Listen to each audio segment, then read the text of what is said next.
अस्सलाम वालेकुम दोस्तों, knowledge bank official YouTube channel में खुशामदीद। इस वीडियो में हम आपके साथ शेयर कर रहे हैं पीपीएससी की जो लेटेस्ट एडवर्टाइजमेंट आई हुई है, एडवर्टाइजमेंट नंबर 18। उसमें जो तहसीलदार की जॉब्स हैं उसके लिए सिलेबस जो है क्या क्या इसका जो है वो रिक्वायर है, क्योंकि ये थोड़ा सा डिफरेंट इसका जो है वो एक किस्म का सीएसएस से रिलेटेड जो है वो इसका सिलेबस जो है उस तरह का आया है। तो उसके लिए जो है वो थोड़ी सी अपडेट दे रहे हैं आपको। The written examination will be conducted comprising the following 4 papers. इसकी एक और मैं चीज़ बताता चलूँ कि इस जॉब की जो फ़ीस है वो 1000 फ़ीस है ऑनलाइन। बाकी जिस तरह अक्सर पीपीएससी की एडवर्टाइजमेंट है वो 600 है। वो यही वजह है कि इसके जो पेपर हैं वो 4 पेपर होंगे। इस वजह से चूँकि पीपीएससी जो है वो एक प्लेटफॉर्म है जो टेस्ट कंडक्ट करवाता है, तो उन्होंने अपने टेस्ट की फ़ीस रखी होती है, तो इसलिए जो है 1000 फ़ी है इसकी। तो 4 पेपर होंगे जी, 100 मार्क्स के। टोटल मार्क्स जो हैं 400 हैं। तो आप देख सकते हैं सबसे पहले इंग्लिश एसे और कंपोजिशन 100 मार्क्स के। अब इंग्लिश एसे और कंपोजिशन में क्या डिफरेंस है? एसे जो है वो एक स्पेसिफिक टॉपिक पे आपको लिखना होता है, ठीक है।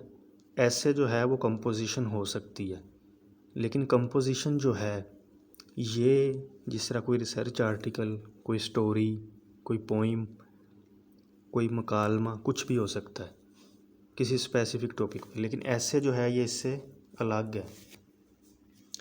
इसी तरह उर्दू ऐसे प्लस कंपोजिशन जो है 100 मार्क्स की ये होगी। उसके बाद एमसीक्यूज टाइप क्वेश्चन होंगे। MCQ type paper of 90 minutes duration containing question related. अब इस जो 90 जो है वो पेपर 3 होगा, वो 100 मार्क्स का होगा। उसमें जो है वो एमसीक्यूज़ होंगे। उसमें अब जनरल नॉलेज होगा। जनरल नॉलेज में क्या होगा? पाकिस्तान स्टडी होगी, करंट अफेयर होगा, इस्लामिक स्टडी होगी। General knowledge for non Muslim candidate, मतलब अगर कोई नॉन मुस्लिम है तो उसमें इस्लामिक स्टडी नहीं होगी। Geography, basic mathematic, English, Urdu, everyday science. Basic computer study होगी दूसरा पार्ट जो है इसका 30%। उसमें MS office, electronic read record keeping, internet, email, extra, इनके हवाले से। उसके बाद जो है 4th पेपर जो है वो MCQ type paper of 90 minutes duration और रेवेन्यू लॉ। ये रेवेन्यू लॉ के बारे में होगा। मैंने आपको बताया जिसमें 4 जो हैं वो 100 मार्क्स के पेपर होंगे। इंग्लिश ऐसे कंपोजिशन होगा, मतलब कि इंग्लिश ऐसे जो है जिस तरह स्कूल ऐसे हम लिखते हैं सेम उसी तरह का कोई टॉपिक होगा। करंट अफेयर हो सकता है, कुछ भी हो सकता है। कंपोजिशन इससे अलग है। कंपोजिशन कोई स्टोरी टाइप चीज़ होती है। सेम इसी तरह उर्दू में तो ये वो वर्ड उन्होंने बताए होते हैं इस तरह। उसके बाद जो है 3rd पोर्शन वो फर्दर उसमें एमसीक्यूज़ होंगे। वो 70-30 की उन्होंने रेशियो रखी हुई है। 70 में जनरल नॉलेज और 30 में जो है वो बेसिक कंप्यूटर साइंस। 4th जो है ये रेवेन्यू लॉज होंगे। ये आप देख सकते हैं, आपको इंटरनेट से इसका जो है वो मटेरियल मिल जाएगा। तो the candidate who qualify written examination will be called for physiological assessment and interview. अब जो है जिनका जो है वो ये टेस्ट पास हो जाता है, आमतौर पर इसके 50 मार्क्स जो हैं वो रखे जाते हैं, 50%। उसका physiological assessment and viva wise जो भी इंटरव्यू होगा वो होगा। तो उसके बाद जो है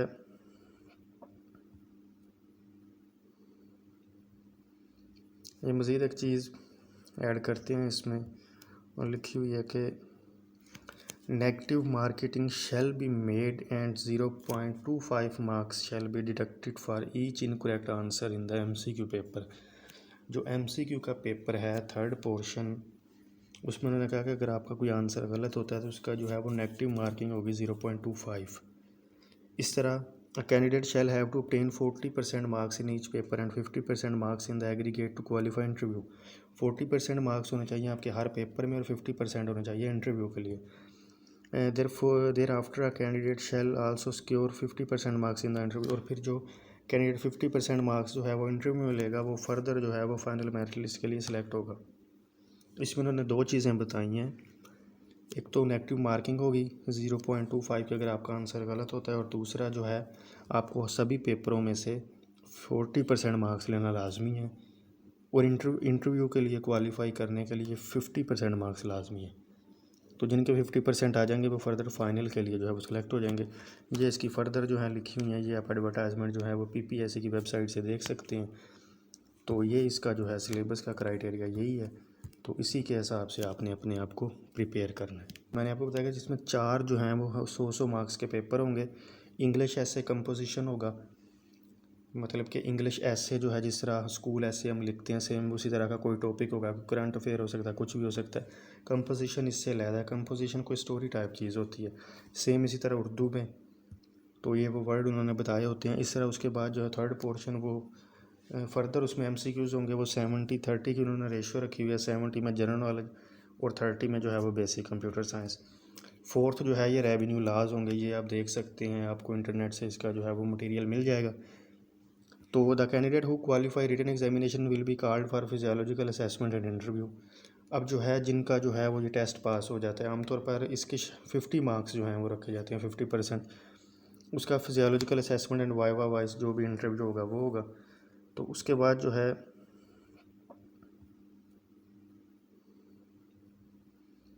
ये मज़ीद एक चीज़ ऐड करते हैं इसमें, और लिखी हुई है कि negative marketing shall be made and 0.25 marks shall be deducted for each incorrect answer in the MCQ paper. जो MCQ का पेपर है थर्ड पोर्शन, उसमें उन्होंने कहा कि अगर आपका कोई आंसर गलत होता है तो उसका जो है वो नेगेटिव मार्किंग होगी 0.25। इस तरह a candidate shall have to obtain 40% marks in each paper and 50% marks in the aggregate to qualify interview। 40% marks होने चाहिए आपके हर पेपर में और 50% होने चाहिए इंटरव्यू के लिए। thereafter a candidate shall also secure 50% marks in the interview। और फिर जो कैंडिडेट 50% मार्क्स जो है वो इंटरव्यू में लेगा, वो फर्दर जो है वो फाइनल मेरिट लिस्ट के लिए सिलेक्ट होगा। इसमें उन्होंने दो चीज़ें बताई हैं, एक तो नेगेटिव मार्किंग होगी 0.25 की अगर आपका आंसर गलत होता है, और दूसरा जो है आपको सभी पेपरों में से 40% मार्क्स लेना लाजमी है, और इंटरव्यू के लिए क्वालिफाई करने के लिए 50% मार्क्स लाजमी है। तो जिनके 50% आ जाएंगे वो फर्दर फाइनल के लिए जो है वो सिलेक्ट हो जाएंगे। ये इसकी फ़र्दर जो है लिखी हुई है, ये आप एडवर्टाइजमेंट जो है वो PPSC की वेबसाइट से देख सकते हैं। तो ये इसका जो है सिलेबस का क्राइटेरिया यही है। तो इसी के हिसाब से आपने अपने आप को प्रिपेयर करना है।